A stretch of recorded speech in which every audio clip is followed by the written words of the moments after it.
सृष्टि की उत्पत्ति। सबसे पहले सदाशिव प्रकट हुए। उन्हीं से ब्रह्मा, विष्णु, रुद्र आदि उत्पन्न हुए। शिव ही आदि कारण है।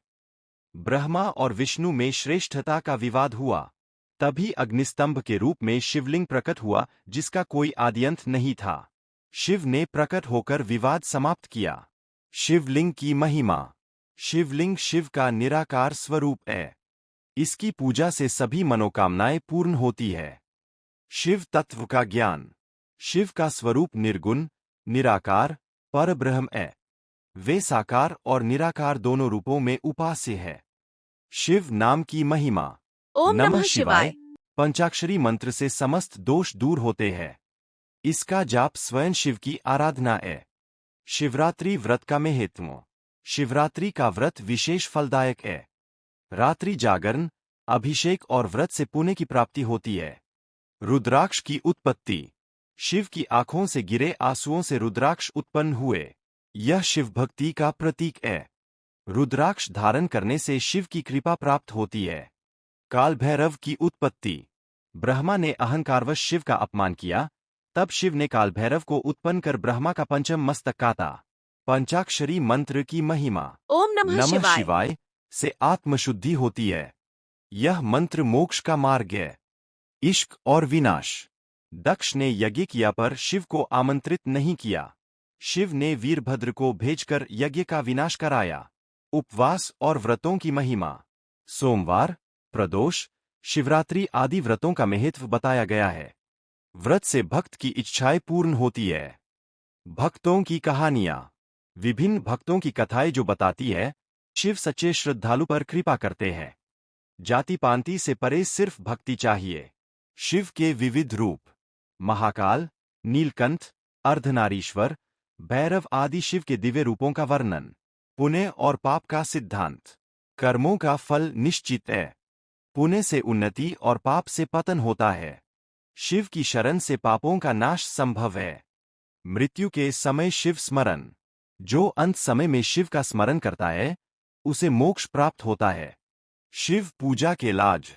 शिव की पूजा से शांति, समृद्धि, आरोग्य और अंत में मोक्ष मिलता है। शिव की करुणा। शिव दया के सागर है। वे शीघ्र प्रसन्न होते हैं और भक्तों को त्राण देते हैं।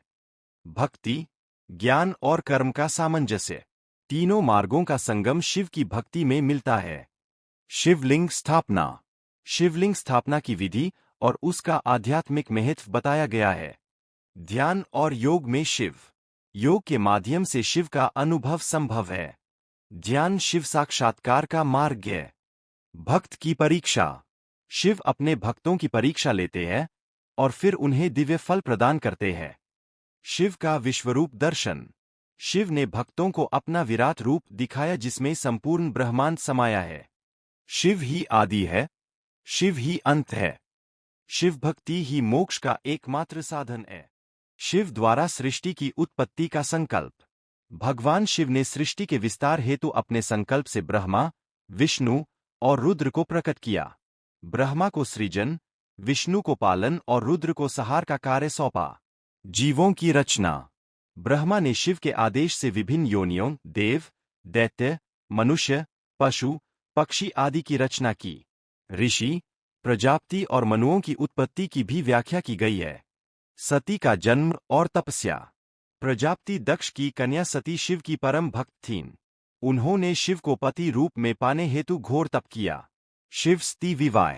सती की तपस्या से प्रसन्न होकर शिव प्रकट हुए और दोनों का विवाह विधिपूर्वक संपन्न हुआ। दक्ष यज्ञ और सती का आत्मदाह। दक्ष ने यज्ञ में शिव का अपमान किया। सती ने अपमान सहन न कर स्वयं को यज्ञाग्नि में समर्पित कर दिया। शिव ने क्रोधित होकर वीरभद्र को उत्पन्न किया, जिसने यज्ञ का विध्वंस कर दक्ष का सिर काट डाला। पार्वती का जन्म और तप। सती ने हिमवान की पुत्री पार्वती रूप में पुनर्जन्म लिया। उन्होंने शिव को पुनः प्राप्त करने के लिए कठोर तप किया। शिव द्वारा पार्वती की परीक्षा। शिव ने ब्राह्मण रूप में पार्वती की परीक्षा ली और उनके निश्चल प्रेम से प्रसन्न होकर उन्हें स्वीकार किया। शिव पार्वती विवाह। समस्त देवताओं के साक्षी में शिव और पार्वती का दिव्य विवाह संपन्न हुआ। यह विवाह ब्रह्मांड के संतुलन हेतु आवश्यक था। कार्तिकेय का जन्म। तारकासुर को वरदान था कि केवल शिव का पुत्र ही उसका वध कर सकता है। तब शिव और पार्वती के तेज से कार्तिकेय, स्कंद, का जन्म हुआ। तारकासुर का वध। कार्तिकेय ने देवताओं की सेना का नेतृत्व किया और घोर युद्ध में तारकासुर का वध कर धर्म की रक्षा की।